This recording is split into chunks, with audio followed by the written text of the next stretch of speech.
వీడులో నవాన చినుకు పిచ్చి మొలక వేసింది, పాడలేని గొంతులోన పాట ఏదో పలికింది.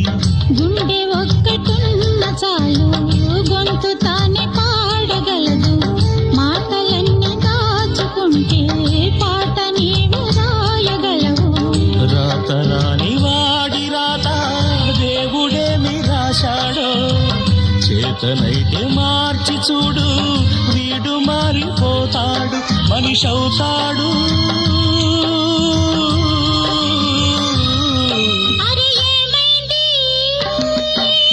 మనసు పురకలకి ఎక్కడి కొలగిరింది, అది ఏమైంది తన మనిషిని వెతుకుతూ ఇక్కడొచ్చి వాలింది.